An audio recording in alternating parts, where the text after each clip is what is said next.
Yo, what's going on, guys? It's your boy Chris coming at you with another episode to the Beautiful Struggle podcast. And this is episode number 59. And if this is your first time tuning in, this is a personal development and a business podcast all in one. We drop a new episode every single Monday. So if that sounds like something you're interested in, feel free to tune in, subscribe, follow us on Instagram at Beautiful Struggle Podcast. That's at Beautiful Struggle Podcast on Instagram. And with all that out the way, we got another guest on today. A little bit about this guest. We'll definitely dive more into his story and what he got going on.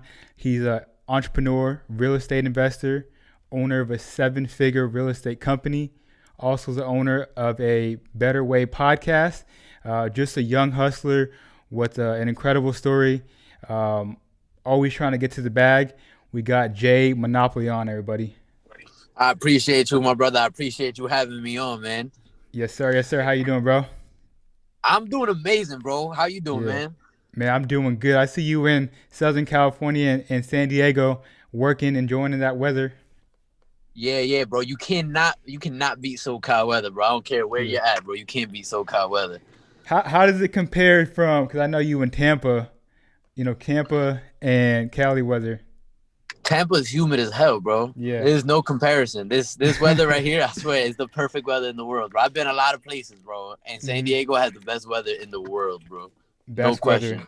Best weather, for sure. So I know a little bit about your story, but for the people that don't, let's dive into your story, you growing up, your background, and we'll kind of get to how you got where you're at right now.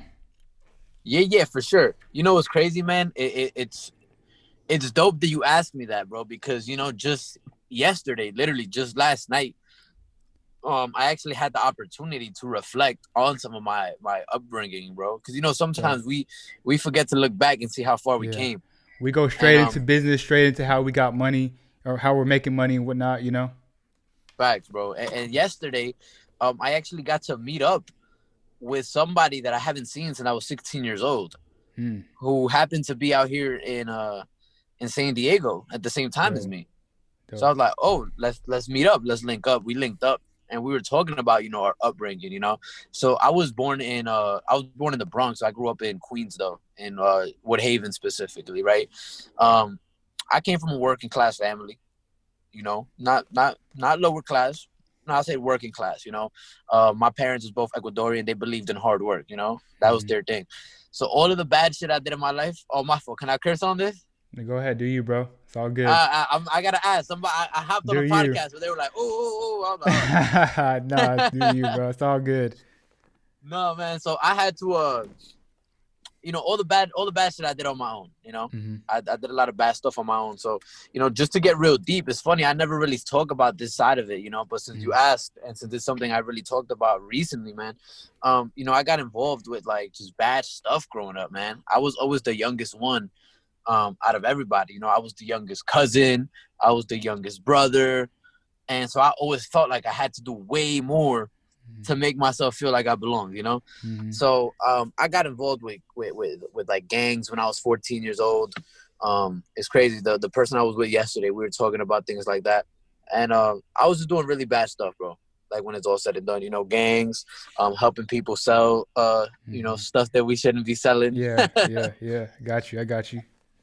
And it came to the point where I was doing so bad, bro, that after my freshman year, I had to go live in Ecuador. This crazy story. I had to go live in Ecuador for a few months because I just had so many troubles and problems in New York, bro. Like I Hmm. had people who were really looking for me who did not like me, bro. Like I was like fearing for my life. My mom was fearing for my life, so she sent me to live in Ecuador. Um, How so was I that lived there. experience? What were some of the things that you learned over there? I learned how good we have it in the United States. Yep. Fact. I learned how good we have it in the United States, and it kind of it calmed me down. It calmed me Hmm. down because I got some perspective on life. And then from there, my mom still didn't think it was really good for me to come back yet. So I ended up going to San Diego.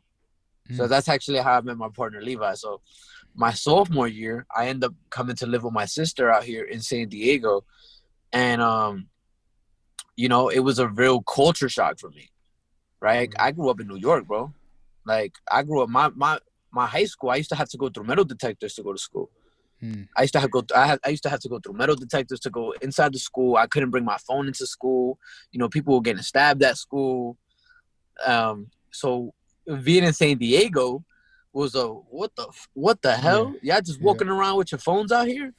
Y'all got multiple choices of food to eat. It was mind blowing, bro. I felt like I got a taste of the good life, you know. Yeah. And I went to Point Loma High School.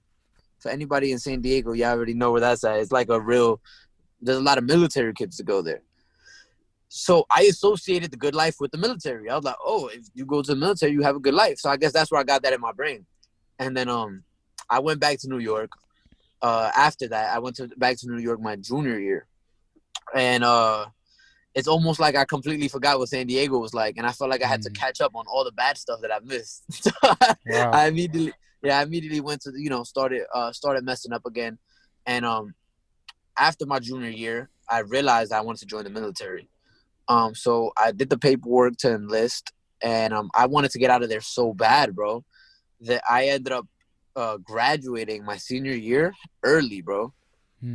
I ended up graduating in January instead of June. That's how much work I put in Wow. and took extra classes to just get extra credits, bro, just to get out of there as soon as possible. I knew that the life I was living, bro, if I didn't leave, if I didn't separate myself in order to elevate my situation, I would have stood there forever. I probably would have been dead or in jail right now. And I think that's a life hack all in its own, guys. If you guys, anybody listening to this, if you're young, it don't matter what age you're at. If you ever get the opportunity to leave your own hometown, do it. Period. 100%, do it. You gotta separate from all the bullshit to elevate above all the bullshit. And if you ever want to go back, your hometown's always gonna be there. And that's a It's not fact, going bro. anywhere. Not to cut you off. I moved around a lot in my life, but just real quick, I grew up in Sacramento, California, and I don't want to say we had the same path or upbringing, but I reached a point in my life where I need to get out of here. Like, I need to do something else. I feel like I've hit my ceiling, and there's not much more for me in this area, and that's when I moved to Southern California.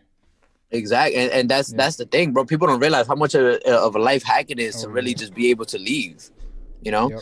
So I just wanted to throw that out there, but yeah, man. I ended up going to the military, man, and so yeah, we're about to get real deep into this No, go story, ahead. bro. Go ahead. So it's funny. While I was in San Diego as my sophomore year, right? I forgot to mention how I met my first mentor. I don't know if you've heard this story before. I think I mentioned it in my podcast, but so I go to this boxing gym. It's called Victory MMA, and I see this dude at the boxing gym, bro. He got a BMW, he got a Rolex, he got a nice sweatsuit on. I remember like it was yesterday, bro. All red Adidas sweatsuit with the white stripes. I was like, sheesh, what does this guy do? So I asked him what he did, and he was like, "Do you know how to sell stuff?" And I was like, "Hell yeah, I know how to sell stuff. I'm from New York, baby." You know who you talking So to? yeah, so he gives me a stack of soccer tickets to sell, bro. And I didn't know anything about soccer at the time, bro. So I just started knocking on doors, bro, going to random people, asking my Mexican friends if their family wants to go to the game. I'll do deals like 3 for 25, like random stuff like Right. that, bro. And I was really hustling, boom, getting rid of these soccer tickets, bro. And that's what this dude did. He was a big promoter, and he would get these really big teams to come play out here in San Diego. So after I did all of that, I gave him. I didn't make any money off of it. I don't think so. Nah, I didn't make any money off of it. But he bought me a pair of boxing gloves, and he bought me my own Adidas tracksuit, the same exact one he had. Fire, bro. It was like a $200 tracksuit. I was 16 years old at the time, and I saw my potential in being able to sell stuff, right? And I saw the value in being aligned with someone who knows what they're doing. So fast forward, right? I joined the military. I'm stationed in Florida for a year, right? I'm stationed in Florida for a year. And then I go to North Carolina for 3 months. And then finally, I end up right here in California, San Diego specifically. So immediately when I find out I'm going to San Diego, first person I hit up is Anthony. Shout out Anthony Fernandez. Shout out Paso Sports. I hit him up. I'm like, yo, Ant, guess what? I'm coming to California, bro. Like, we got to chill. all the time, right? So I get here, bro, and I read the book Rich Dad Poor Dad. I Yep. remember it like it was yesterday. I was in my barracks room, depressed as hell, bro. Sad. Military was whack. Soul crushing experience. And I read my bad, Rich Dad Poor Dad, right? Rich dad, poor dad. Yeah. And I remember like thinking, yo, Anthony is my rich dad. So I link up with him and he's telling me about how I can leverage credit, how I can do this, how I can do that. And I remember that day like it was yesterday. I remember seeing everything in front of me almost like it was like the Matrix, bro. Like I saw the Matrix just changing, bro. Like I'm Yeah. like, yo, I could do all of that. I'm like, wow, I Mhm. could do every single one of those things. And then I end up my first big investment. I was trading some stocks here and there. I had some money saved up. Me and Levi were Mhm. trading stocks, and from there, I switched it up, and I end up trying to do something with Anthony. You Mhm. know, I was like, I don't really understand this stock stuff. I understand that I'm getting lucky. I was getting lucky a lot of the Yeah. time. Not to cut you off real quick. Levi, for the people that don't know, is your business partner, correct? Yeah, he's my Yeah. partner in the Cool. business. Yeah. Yeah. Yeah. So so I end up hitting up Anthony. I'm like, yo, let's do something together, bro. And he tells me, can you come up with 20 grand? Hmm. And I was like, hell nah, I don't got no 20 grand. I got like 10. And he's like, so get a loan. And I was like, whatever. I've always been that kind of person. Mhm. If it makes sense, I'm with it. So I ended up getting a $20,000 personal loan from Navy Federal at 0% interest, bro. Wow. I invested with him. 2 months later, I get $24,000 back. Hmm. And I just remember being like I remember that time when I got the 2 months later. It was July 2016. I remember like it was yesterday, bro. It was my first big win, bro. It was my first big win. It was when I realized I can really just do this again and again and again and put my money to work for me. It was 2016. The girl I was with at the time came to visit from New York. My best friend came to visit from New York. Levi came to visit from Hawaii. I just got this check. I was on a high, bro. Oh yeah. I was on a high. I remember that feeling like it was yesterday, bro. Now that I'm talking about it, bro, I'm getting excited thinking about it. That was my first big win, bro. And I think about that all the time. Sometimes when I get down, I'm like, nah, I gotta remember how it feels to win because I want to feel that feeling again. And so that's what ended up happening, bro. My first big investment, and then from there, I start getting a little too cocky. You know, when things are going right, you think Mhm. you're a genius, right? So I'm like, yo, he throws events. Why don't I just throw events? So Hmm. I started throwing events. Had some little good ones, little good shows here and there. I would book an artist, book a venue, sell tickets. It was dope. I thought I was a genius, right? There's where it all went left for me. I think the year was 2016 still. At the end, towards the end of 2016. You know who Rob Stone is? Yeah. Yeah. The Yeah. the Chill The Bill artist. artist. Yeah. Yeah. Yeah. Yeah. Yeah. Yeah. Artist. So I end up booking Rob Stone, and this is around the time Chill Bill was really popping. So I booked him for a show at the New Parish in Oakland, Hmm. and no tickets were selling, bro. Wow. No tickets were selling, but I had already paid him 5 grand to come. I paid 5 grand for the venue. I spent 2 grand for radio advertisements. I didn't know anything about advertising, anything like that. And then I spent another. I had to pay for the bar minimum Hmm. because they closed the bar for us. So I ended up coming out of pocket 20 grand, bro. And I think I was 20 years old at the time, bro. So that humbled me for a few years, bro. that that humbled me Wow. for that humbled me for like a year. And then I took time off. I was reflecting, and then at the time I ended up going on a deployment. The year I left for deployment on May 2017. So I went on a ship. I was stationed on a ship, and this is really where everything started taking off for me. This is like the catalyst of what happened in my life. Hmm. Um, so I'm on this ship, right? So I'm on this ship, and for those of you who don't know what ship life is like, it's like jail on water, Hmm. right? All you do is work and work out. You don't have no contact with the outside world. Wow. Like, you don't have a phone. You don't have nothing, bro. Crazy. And I didn't know that, right? It was my first ship. I didn't know how bad it was gonna be. And so I didn't have any music downloaded, any new music. So all I had is a whole bunch of old stuff on my phone, right? So Chill you Bill. know when you're, yeah. So you know when you're bored as hell, you know when you're Yeah. bored as hell, you think about dumb shit. You and your Mm-hmm. friends talk about dumb stuff. So me and my friends used to talk about, yo, I bet Drake dropped the album. I bet by the Mm. time we get to we're going to Australia. Yo, by the time we get to Australia, Drake is gonna have dropped the album. Yeah, blah blah blah. And I'm a big Jay-Z fan. Mm-hmm. So this time it's 2017. Jay-Z hadn't dropped the album since 2013, right? And I'm like, yo, I bet Jay-Z gonna drop an album, bro. I just feel it. Bro, I get to Australia, bro. The day I get to Australia, I get to Sydney, Australia, Jay-Z drops an album, bro. He drops the album Damn. 444. Crazy. And how long were you on the boat for? How A long was month that at boat? this point. Damn. At this point, it was a month before we got to Australia. But altogether, I think I was on the boat for 4 months. Gotcha. So I get to Australia, bro. And he drops the album 444, right? And I'm a huge Jay-Z fan. So I'm like, yo, I don't give a fuck what we're doing. I'm listening to this album, bro. So I'm walking around with my headphones and listening to this album, listening to 444. I'm walking with my boys, and I look up, bro, and Jay-Z's 444 Club is in Australia. Hmm.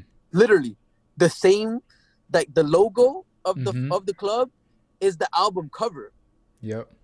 Wow. So I'm like, what the fuck? I'm like, bro, no way. Like, no way. This is wild. So I go in the club. I'm like, y'all know Jay-Z dropped the album? And they were like, yeah, he was here last night when he released it. What? And I was like, what? Bro, Oh shit. mind blown, bro. Mind Yeah. blown at this point.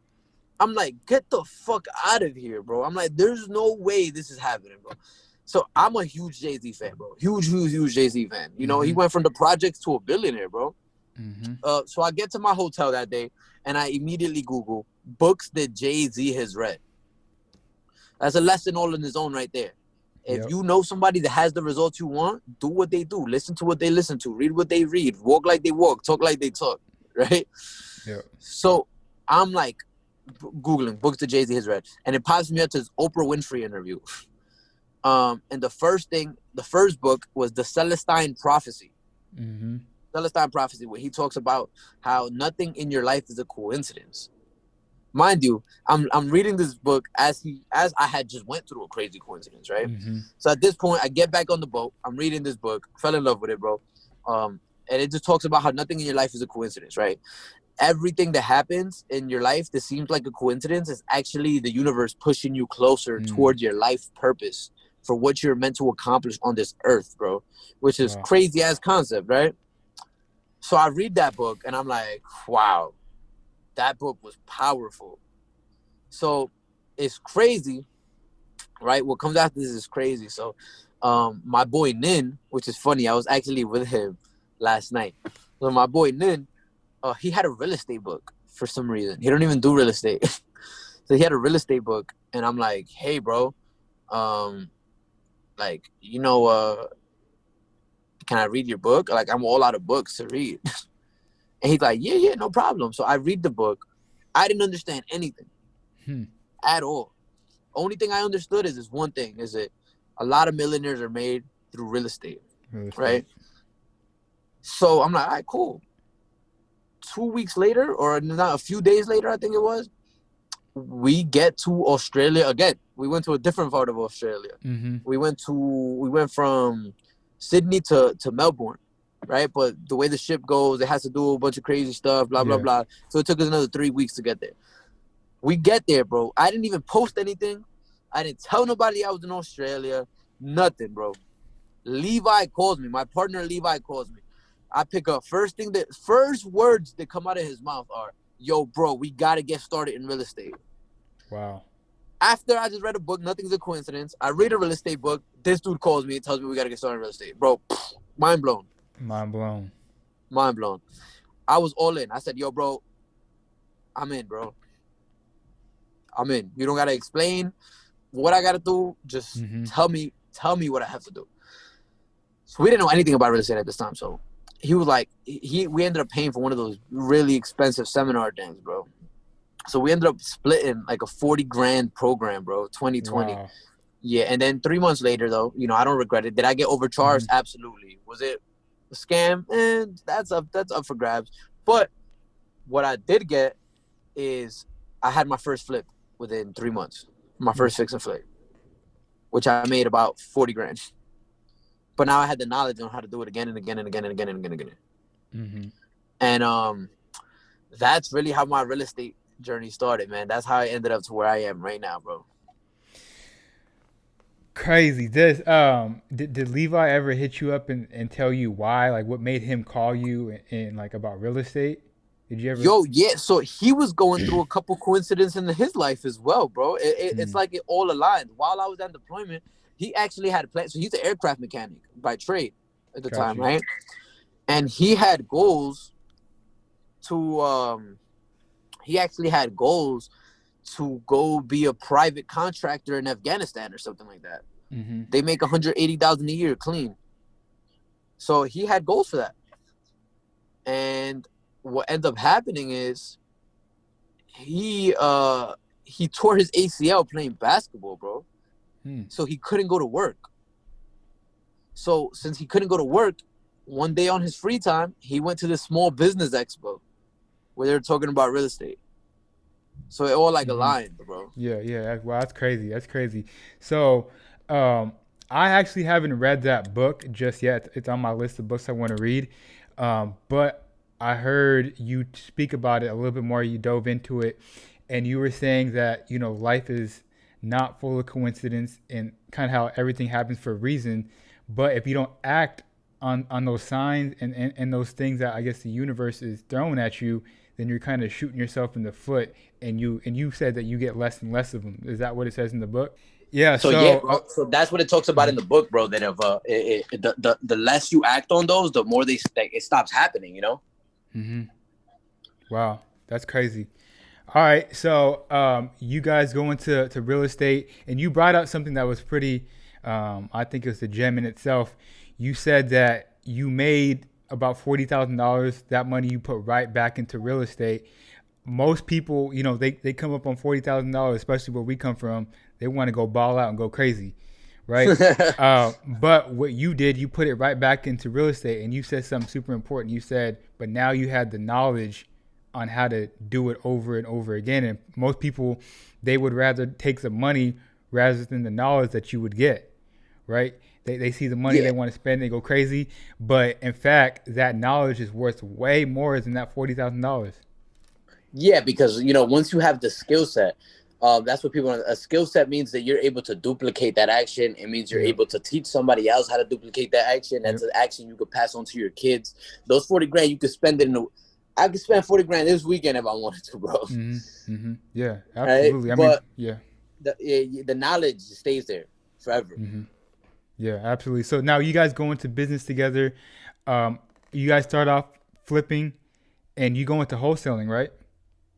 Yeah, yeah, yeah. So our first wholesale deal actually, it was actually funny the way it happened. It was almost like on accident. I Mm. hate saying it like that, but we had a deal that we were going to close on. We used to source our deals through the MLS, and we ended up not being able to close on it, and so we ended up just selling it and making a quick. It's funny. Levi makes fun of me because I don't remember that. Bro, I was so hands off with this transaction. Levi really handled most of it. That Mm. I always forget how much we made, and I think every time someone asks me, I say like a whole different range every time. So let me stop doing that. Because Levi's probably judging me if he's hearing me, but I think it was somewhere from 10 to 17 grand we made, something Got you. like that. Got you. Got you. But that's when I realized like, oh, this wholesaling thing is dope, bro. Mm-hmm. Because Mm-hmm. think about it, I was supposed to make 30 grand off that deal in 4 months, but instead I made 17 in like 7 days. Mm. I Now was you're like, wait, like, yeah, go ahead. Go ahead. yeah, I'm like, come on, like, Yeah. all right, this is all right. I kind of like the way this math is added up. Mm-hmm.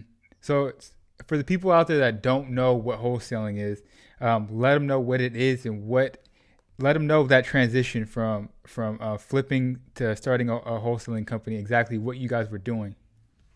Yeah, so I mean, what for those of you guys listening? So wholesaling is really just being a middleman, Yep. right? It's solving people's problems, right? So let's say you were going through some tough times right now, Mm-hmm. and you needed to sell your house, right? Let's say you're going through some bad stuff, right? Your dog died, you're getting a divorce, everything, the bottom fell out for you, right? And I know your house is worth market value as its condition is probably worth 120, right? Mm-hmm. But I'm gonna tell you, hey, bro, look, I know your house might be, I know you're looking for 120, but really, um, what I could do is offer you 100,000, but all cash. You don't have to do any repairs, and I could close in ASAP, right? And I'm helping you get out of that situation, bro. Because if you were to go with a realtor, you would have to, might have to do some repairs, might have to go through some inspections, whatever the case is, right? So you sign an agreement with me saying that you agree to sell me that property for $100,000, right? Now, let's say I find a cash buyer, right? Like Levi, for example. And I'm like, Mm-hmm. hey, Levi, look, I got this property. You would have to buy it for 120, but I actually got it for $110,000. So I'm Mm. giving him a discount, Yep. right, on a property he's going to be able to flip and make money on. So I have an agreement with you saying that you agree to sell me the property at 100. I have an agreement with Levi saying that he agrees to buy the property at 110,000. I take both those agreements. We send out to a title and escrow company. You get the money that you needed. Levi gets a deep discount on a property that he's gonna make some money on, and I get the $10,000 for being able to connect the pieces and solve those problems. Hmm. And Got that's you. really what wholesaling is. Yeah, for sure. So now you guys transition from flipping to wholesaling. Talk about how you guys kind of scaled the business to where it's at, and how you guys. Last time we talked, you said that it's kind of like automated right now, correct? Yeah. So basically, man, we end up, how would I put it? We end up realizing like, oh, this wholesaling thing is it, right? So Mm-hmm. we're here winging it, trying to get some deals done, doing deals still, getting deals done, completely winging it, just straight hustle networking, and I forgot what month it was, bro, but you have a lot of money coming in, and you're Mm-hmm. spending money like it's coming in nonstop, and then 1 month it stops coming, and we're Mm-hmm. like, whoa, we're gambling, Mm-hmm. you know and nobody likes losing when you're gambling, right? No, So we absolutely not. realized that we had to get strategic. We had to run this like a business, right? We run it like a business. It pays us like a business, right? We run it like a hobby. It's gonna pay us like a hobby. So we were like, yo, you know what? We really got to get on point. And so we end up going to pay somebody for mentorship, right? Mm-hmm. Something everybody who's listening to this got to realize is that if you're not where you want to be yet, there's two things: time hasn't caught up, right? You're on the right direction. Time hasn't caught up, or two, you're missing a piece of information, Hmm.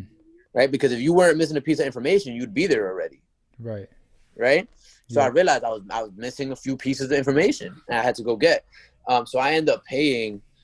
I forgot what it was. I think it was like 25 grand to my mentor, still my mentor to this day, Rafael Vargas, Mm-hmm. and Were you guys getting any literally, mentoring before that? nah, just the first program we had paid for. Got That you. was Got you. pretty terrible. Got you. I'm not gonna say no names, but it was bad. No, no, no. You good. You good. But I end up, fast forward. I paid Rafael, right, the 25K. We went to an event. It was really dope. And then literally that same week, we ended up closing a $25,000 deal, right, with Got the your money piece back. that, yeah. But the most important part, again, was now that we had systems and processes in place, right? Mm-hmm. The business was a science now. Mm. It was a science. We knew that if we do this, that equals that. You know what I'm Mm-hmm. saying? Yep. Yep. So my question to you is, I'm a lot of the people that I've had on, super successful people, they always mention systems. You got to have system in place. So for the businesses out there, I know it depends on what business they're in. what are some practical steps and advice that you give to them to start developing a system? Like, what's the first thing you would look for? Is it adding people on the team? What is it? Now, again, I know it depends on the type of business, but what's some practical Well, advice you give? well, honestly, look, it doesn't even matter what kind of business it is. The first thing in any business, regardless Mm-hmm. of what it is understanding your KPIs. Hmm. Right. So a KPI is a key performance indicator, right? Yeah. Um, understanding first, figuring out what the KPIs are for your specific business. What what are the numbers in your business? What are the three things you need to know in your business that let you know whether or not you're on the right path? Hmm. You get what I'm saying? Yeah, absolutely. So let's say for a restaurant, for example, right? They know Yep. how many meals sold, how many customers came in, revenue generated, Mm-hmm. right? So they could look at a bird eye view, see those three numbers, and understand that whether they had a good month or bad month, right? They know, okay, we sold this many items, we had this many customers come in, a significant increase, and we had a significant increase in revenue, right? Mm-hmm. So those are their Yep. key performance indicators, right? But without knowing your key performance indicators, you're not able to understand what your numbers are for your business. So every business is going to have different key performance indicators. And with any business is figuring out what those are. Because if you can't figure out what those are, you don't know what to measure to gauge the success of that month, that quarter, that year. Hmm. And then from there, what is something else that you would recommend for people? So that's kind of that's funny that you brought that up because I graduated college and I promise you, there's like two things I've learned. That was pretty much it. It was knowing your numbers and thinking like an owner. So wherever you're at in life, whatever position you're at, is to think like an owner and to know your numbers. Like when you're in business, you got to know your numbers, and like you said, knowing your KPIs. Yeah. Yeah. And then after that, bro, honestly, it's something that I don't think really has to do with the business at all, but it does have to do with the business at all, right? Is because Mm-hmm. any business, the point of any business is for you to not run it, Mm. right? I mean, for me, Right. I don't want to be a solopreneur. I don't want to be self-employed. I want to be a business owner, right? And any business to grow into a big business means that you have to start getting players on your team, right? And it's hard to get players on your team when you don't know what your long-term vision for your company Mm. is. You get what I'm Gotcha. saying? Yeah, And absolutely. that's one of the biggest keys to being a successful business owner is being able to have the influence on other people for other people to be able to see your vision for your company, right? Because people buy into leaders. Mm-hmm. People are Yep. buying into the vision for your company. Hmm. So talk about, so now you're bringing on people to the business. Talk about the importance of knowing their personality types and putting them in strategic positions where they're going to excel. Yeah, man. I mean, for the wholesaling, it's really it comes for me. That's why I go into the personality types because I know how to gauge it for a wholesaling business. I Mm-hmm. understand not everybody here has a wholesaling business or anything like that, Right. but it's everything rises and falls on leadership, in my opinion, Mm. right? So it comes down to being really, in simplest terms, understanding your people, right? Mm. What motivates somebody? Is this person motivated by praise or by challenges? Right? Mm. There's some people where I'm like, yo, bro, why is this person doing better than you? And they get motivated by that. Right. Right. And there's other people that are like, yo, bro, good job. And that motivates them. Mm. Figuring out, understanding who you're dealing with, what kind of person you're dealing with, what motivates them, what gets them going more. Like for you, I could be like, yo, bro, if you do this task for me, I'll give you $3,000. You might be like, okay, that's cool.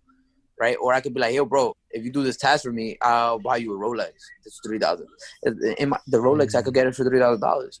But in your head, Mm. you're like, damn, like, yeah, hell yeah, I A want it. Rolex. But not Right. Right. everybody's like that. Not everybody's like that. Wow, that's good. So where'd you learn that from? Trial and error, bro. That's Trial and something that error. Okay. motivated me. Somebody got me a Yeah. Rolex when I did something. Mm. When I was working for somebody, I was doing sales for somebody, they got me a Rolex for hitting a goal, and it just felt good. Yeah. Your boy got you that Adidas tracksuit. Made you feel good, right? Exactly. Hey, Shit, I didn't even think about it like that. Yeah, Mm-hmm. that probably even from back then, you know. It's funny, like we go through experiences and sometimes we just act subconsciously, we act Mm-hmm. on things without even knowing. That probably started from right there. Absolutely. You're right. Yeah. No, it's crazy because listening to your story, I noticed that you've been in a lot of positions that you got a taste of that next life, and then you got some of that exposure. You know, you went to Ecuador and you've seen how they were living out there. You went to San Diego, you've seen that people had their phones out and you know they was living good or whatever. And then you came across the gentleman that bought you the gloves. You was like you was creating that exposure for yourself, you know. You know, he had the Rolex on. I'm sure you got one now. So it's just it seems like everything is coming full circle. Now you're working out of San Diego, which is pretty crazy. So yeah, that's pretty wild. Yeah, I mean, you know, I think, and I just made a video about this the other day. People don't understand how important proximity to success is, Yeah, right? yeah.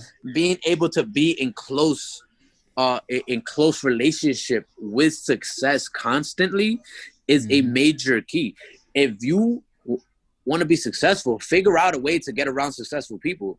But if you got to go to the Facts. office, if you got to go to the office and take out the trash for these 12 millionaires, go do that shit. Mm-hmm. Go clean their Yeah. office, bro. But make sure while you're Right. there cleaning, you're picking up on what they're talking about. You're picking up on their conversations, right? Yeah. And I told a story about this the other day on my Instagram story, bro. So my boy Chris Bruce, right? He's actually, I don't know if you know him, but Detroit Moguls is Instagram. He's in Atlanta right now. He's in Atlanta right now, doing a ride along with a bunch of other influencers and entrepreneurs. They're all got exotic cars, crazy stuff, right? Mm-hmm. But this is the part people didn't see. He went to the one last month. There was another one last month that he went to, and what happened was he was told by, so he was out there. He didn't have his Rolls Royce yet, right? And two of his boys had a Rolls Royce. The other one had a Ferrari. The other one had a Mm. Bugatti, bro. Crazy shit. And somebody told him. So obviously, just being around that environment, you want something like that too, right? And then somebody goes up to him and goes, "Yo, bro, you have to get your Rolls Royce in the next 30 days, Mm. straight up, or you're not coming to the next one." Challenge. So he comes back to Tampa. We link up. He goes, "Yo, bro, don't even hit me up for the next 30 days, bro. I gotta lock in. I gotta make some money. I gotta get this Rolls Royce." 15 days later, he calls me. "Yo, bro, it's time. I got it." Right? Wow. But think about how powerful it was being in proximity to everybody else doing it. It felt normal. I should be doing this. I should Mm-hmm. have one. Right. And that's important. Right. Wow. Talk about how COVID has possibly affected your business during this time. How have you needed to pivot in any type of way? And maybe what are some things that you learned about yourself during, you know, this whole COVID crisis going on and whatnot? Well, COVID honestly was a blessing in disguise, right? I always Got you. thought I needed an office to work out of. It made me feel better. I Mm-hmm. don't. I never needed an office. Everything I did was Mm-hmm. virtual anyway. So that's something for me. It taught me self-discipline, being able to lock in without having to go to a place. I am my place. You know what I'm saying? I wake up, I Mm-hmm. get in the mindset, and I lock in now. You know. And even recently, bro, it's been a big thing for me, bro. I've been like just laser focused recently, you know. And just like anybody else, bro, I feel like this is a year that had a lot of blessings and a lot of bad stuff as well. You know, I did go through some stuff on my personal life Yeah. Yeah. that was rough. You know, I lost my grandfather this year. I think about a month ago now, actually, man. And but even going through that, man, it everything has, like Napoleon Hill says, right? Every disadvantage has an equal or greater Mm-hmm. advantage to it as well, you know. And one of the things that taught me, bro, is, you know, I was at his funeral, bro, and everybody. I'm a first generation American. I was the first person in my family born in America, Hmm. and everybody was getting up and telling stories, bro. Everybody was getting up and telling stories. Everybody got up and, you know, just shared a little bit something about him, right? And like I said, I'm the first person in my family born in America. Everybody else, they came from Ecuador, right? Mm-hmm. And everybody was telling these stories, bro. And everybody was basically saying how he, in some way, shape, or form, contributed to them coming out to America. He was the first Mm-hmm. person out of my bloodline to come to America and pave the way, you know. And literally, it made me realize nobody in this room would be here if it wasn't because of him. right? And I realized that it was when it's my time to go, when it's my time to leave, when it's my time to depart this earth, I want my funeral to be lit as fuck, bro. I want people to be at Mm-hmm. my funeral like, damn, bro, this motherfucker really put me on to some game, you know? And Mm-hmm. that's why I love putting people on to game, bro. Yeah, that reminds me of a quote, bro. Your purpose is connected to so many people's destiny. So just like what you said, your grandfather, if he didn't come to America, he didn't go to New York, none of us, I wouldn't even be here having this conversation with you. You know what I'm saying? Facts, bro. So, Facts. so the things that you do, the things that I do in my life, is connected to so many other people's destinies. You know, whether every decision we make has an impact on the next generations to come. You know what I'm saying? So, that's super dope that you realize that I got to see that and witness it. Yeah, man, it was crazy. It was a really humbling experience, man. It really was, bro. It was something I had to go through, you know. Sucks the way I Mm-hmm. had to realize it, but Yeah, yeah, absolutely. Yeah, I'm sorry to hear that. So the other thing that you got going on during this COVID and this year as well is you started your own podcast. You want to talk a little bit about that as well? yeah, I started the podcast, bro. Um, so I'll be honest, bro. I really just wanted to be able to give some free game, right? I Mm-hmm. wanted to be able to give some free game, just from all different kind of industries, right? It didn't Yep. even have to be Yep. business specific, bro. You know, I had my boy Edgar Berlanga, the boxer. He actually just had his 15th He got that win consecutive last for, night. Yep. yeah, last night. So it's crazy. I just really wanted to share people's stories, bro. People who found a better way, and a better way could mean different things to different people, right? Mm-hmm. Um, that's really what it came down to. Just show people that there is a better way out there, whatever it may be, right? Mm-hmm. It might have been real estate for me, but it could be selling shoes for you, you know. Mm-hmm. But Yep. just sharing and showcasing the people who did find a better way, bro. Yeah, absolutely. So yeah, we can kind of start wrapping this thing up. I know a lot of people that are going to listen to this. They're going to be like, "Hey, he sounds like he knows what he's talking about when it comes to real estate," and you do. So with that being said, I know that you got something that you're working on right now. You got a real estate course that you're working on. You want to talk a little bit about that? Yeah. So when does this drop? This is actually dropping. So this is filmed on a Sunday. It's dropping tomorrow morning. So It's I'm gonna dropping edit tomorrow up. Monday. It's dropping tomorrow on a Monday. Yep. So what's All today's right, date? cool. I don't even. Yeah, October 19th is gonna drop. Okay, cool. So we're actually launching our course this week coming up. So it's crazy Mm. how this just played out right now. But we're launching on, when is it, Levi? Tuesday, right? So we're launching on Wednesday, right? Boom. Um, but I wanted to have a course that didn't really need a upsell. You know, I wanted to have a course that I'm like, yo, everything's just out there, and that's why it took so long to make, man. We Mm-hmm. actually were working on this since July, bro.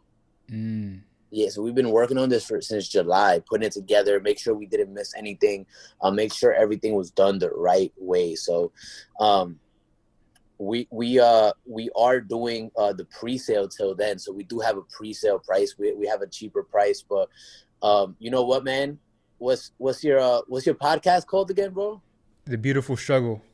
The Beautiful Struggle. I like that, bro. I Yes, sir. like that. Yes, sir. So I'll Yep. tell you guys, for anybody who's actually tuning in for this right now to the Beautiful Struggle, I'll go ahead and give you guys a discount. Just whenever you guys DM me, just tell me you guys came from the Beautiful Struggle, and you guys can just straight up DM me JAY Boom. dot Monopoly. So at J Monopoly on Instagram. Boom. Yeah, we appreciate that. You make sure you guys take advantage of that. Like I said, he knows what he's talking about. I'm sure you've learned from the course, the seminar that you went to, and you're like, hey, I didn't probably didn't get as much value at this, so I want to make sure that I'm doing it correctly and I'm putting it my all into my own course. You know what I'm saying? So definitely excited for you to drop that for sure. Hell Yeah. yeah, bro. I appreciate that, bro. And yeah, like you said, man. I had to pay like tens of thousands of dollars for some of the Mm. information that I'm giving up for a fraction of that price. You know, there's the thing, man. If I could give, when it comes to specific businesses, right? This is something that I realized, and it sucks that it has to be like this, bro. Mm-hmm. But isn't everybody's best interest to pay for information, bro? Mm. And I'll tell you like this, bro. And I realized this even in myself. Sometimes when you don't pay, you don't pay attention. right? It's almost like we take it for granted sometimes. And It's a I'm sure fact. you've had something like that before too. Absolutely. Absolutely. But if you pay for it, it's like, damn, I got to act on it. I got to do something about it. I got to make my, you know what I'm saying? Yeah, and that's why I feel like it's in anybody's best interest to, if you're serious about something, pay for it, Mm-hmm. because you're committing. Because you saying you commit is one thing. You showing you commit is not only showing it to somebody else, but it's showing it to yourself that you have a belief in yourself. Mm-hmm. I know I'm good enough to put my money up. Mm. And I think that's important for some people to make that mental click in their head. Absolutely. So this course, is it breaking down the wholesaling side, or is it just everything you know? What is it breaking down into? It's breaking down the wholesale inside, literally Mm. just to the nitty gritty. We're including all of the contracts that we use, all of the scripts that we use, how we use those scripts, how we Mm. generate leads, like literally from A through Z, how we get that deal closed. Wow. That's crazy. That's amazing. That's some real stuff right there. So yeah, like I said, we can start wrapping this thing up. One thing that I have my host do for the audience is just give one last piece of advice. It can be business related, real estate, life, anything. One last piece of advice, and we'll end it on that note. Yeah, for sure. This is one of the things that helped me a lot, and I do this with a lot of people that I meet up with. I do this with my team all the time, right? And there's something that helped me. You ever heard of the whole, put your goal somewhere you can see it every day? Yeah, yeah. I have a chart in my notebook. Then I don't even know where my notebook's at. I would show you that real quick. Mm-hmm. I have a chart of my goals and my distractions, Hmm. and I That's look at it every important. single day. And I look at it every single day, right? And I think everybody should do that. Make a chart, right? On the left side, your goals. On the right side, your distractions, right? Your goals could be, retire my mother, put my kids through college, buy a Rolls Royce, right? And on the right side, put your distractions, whatever it may be, right? Drinking, other people's opinions of me, Mm. toxic women, fear, right? And make a one-for-one comparison. If your first goal is retire your mother and your first distraction is drinking, look at it every morning, make it that conscious decision. Is having this drink, is going out and getting shit faced more important than retiring my mother? Yes or no? Right? But when it's in front of your face, when you're telling yourself about yourself, it gives you the conscious decision. It gives you the option to make that conscious decision of what's more important Mm. to you at that moment. I love that. I love that. Boom. Um, let the people know where they can find you. Let them know where they can follow you. I'll definitely leave all your information in the description of this podcast, but let the people know. Yeah. So JAY.Monopoly on Instagram. So J.Monopoly. Also, you could tune into my podcast, A Better Mm-hmm. Way with J Monopoly is streaming on all platforms, Apple Music, Spotify, Google Play, Google Podcasts, everywhere. Where I have a different guest every week come and drop some heat. And yeah, those are the two main places you can find me. Boom, boom. Love it. Love it. Definitely. Well, I'll leave that in the description of this podcast. With that being said, I appreciate you, bro. Appreciate you coming on this podcast. I appreciate your time. Um, you've been doing some amazing stuff. Been checking you out, man. You're really inspiring to me. I'm always listening to what you got going on for sure. I appreciate that, my brother. I Yeah, appreciate you. yeah, yeah. On that note, it's your boy Chris, and I'll catch you guys next week. Boom.